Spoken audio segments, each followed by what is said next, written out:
कि अल्लाह उसके रसूल की मोहब्बत,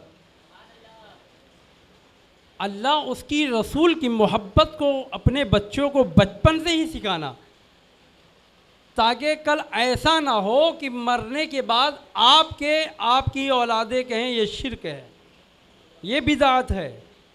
जबकि मेरे मुस्तफ़ा सल्लल्लाहु अलैहि वसल्लम ने पहला सफ़र जो किया था 6 साल की उम्र में अपने अब्बू जान की मज़ार पाक पर जाने का।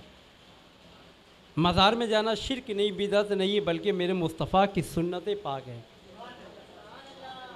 कम से कम अपनी औलादों को इतना भी पढ़ा देना। और दुनिया में बहुत सी किताबें हैं, ज़बूर, तौरेत, इंजील और भी सहीफ़े हैं, लेकिन अल्लाह तबारक व तआला ने जो मकाम, जो रुतबा कुरान को अता फ़रमाया है वो किसी और किताब को नहीं। क्यों? क्योंकि दुनिया की जितनी भी किताबें हैं वो सब रद्द बदल हो सकती हैं, लेकिन कुरान एक ऐसी किताब है जो रद्द बदल हो ही नहीं सकता है, क्योंकि रब्बे कायनात ने इस किताब को अपने ज़िम्मे में लिया है। और ये एक ऐसी किताब जिसका पढ़ना भी सवाब है, जिसका देखना भी सवाब है, जिसका सुनना भी सवाब है। आप अगर जाहिल हैं, पढ़ नहीं पा रहे हैं, आपको उर्दू नहीं आती, आपको अरबी नहीं आती, आपको इंग्लिश नहीं आती है, बहुत सी किताबें हैं जो इंग्लिश में छपी, बहुत से ऐसे भी कुरान है जो हिंदी में छपे हैं, लेकिन जब आप हिंदी वर्ड को इस्तेमाल करेंगे तो कुछ न कुछ गलतियां हो जाती हैं, लेकिन अगर उसी को अरबी में पढ़ेंगे हम तो गलतियां नहीं होती हैं। कुरान ऐसी किताब, एक इंसान जो गुनाहों के दलदल में फंसा हुआ था, कौन सा ऐसा काम ना था जिसने वो बुरा ना किया हो।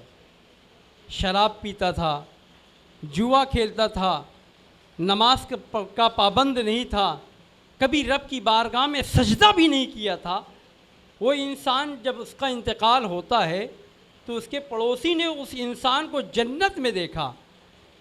जब पड़ोसी ने इंसान को जन्नत में देखा जो गुनहगार, सियाकार, बदकार था, ऐसा इंसान जन्नत में, तो सुबह उठता है, बेदार होता है और उसके घर पर तशरीफ़ लाता है और कहता है, ए नेक दिल बीवी, अगर मैं तुझसे कोई सवाल करूँ तो क्या तुम उसका जवाब दोगे? कहा बताइए कौन सा सवाल है? कहा मैंने कल ख्वाब में तेरे शौहर को जन्नत में देखा है, लेकिन मैंने दुनिया में देखा है वो गुनहगार था, सियाकार था, बदकार था, लेकिन मैंने उसको जन्नत में देखा है। ऐसा कौन सा अमल था जो हमें नहीं मालूम, ये दुनिया वालों को नहीं मालूम, अल्लाह तबारक व तआला ने उसे जन्नत में आला मकाम दिया है। तो उस नेक दिल बीवी ने कहा था, मुझे नहीं मालूम वो कौन सा नेक अमल था, लेकिन इतना मालूम था कि जब वो रात में आते थे, गुस्ल करते थे और सुबह कलाम पाक को खोला करते थे। वो जाहिल थे, पढ़े लिखे नहीं थे, वो पढ़े लिखे इंसान नहीं थे, लेकिन जब वो कलाम पाक को खोला करते थे तो रब की बारगाह में अर्ज़ करते थे, ऐ मौला मैं जाहिल हूँ, पढ़ा लिखा नहीं हूँ, लेकिन ऐ परवरदिगार आलम जो तूने लिखा है बिस्मिल्लाहिर्रहमानिर्रहीम, ऐ मौला ये सच है, मुझे मालूम है, मैं इस पर ईमान रखता हूँ, अल्हम्दुलिल्लाहि रब्बिल आलमीन अर्रहमानिर्रहीम। वो पढ़ा लिखा नहीं है, लेकिन बस हरफों को देख देख कर कहता है, ऐ मौला जो तूने लिखा ये सच है, जो तूने ये लिखा ये सच है। हर लाइन पर उंगली घुमाता रहा,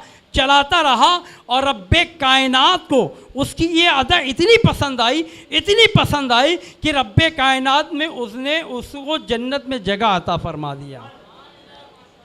किस बिना पर? क्या वो कोई हाफिज था, कोई आलिम था, कोई मुफ्ती था? नहीं, बल्कि एक जाहिल इंसान था, बड़ा गुनहगार था, लेकिन उसका ईमान क्या था कि रब के एक एक हर्फ पर मेरा ईमान, मेरा अकीदा है, मेरा ईमान है, मेरा अकीदा है। एक एक लफ्ज़ कलाम पाक पर हम ईमान रखते हैं, और ईमान क्यों न रखें?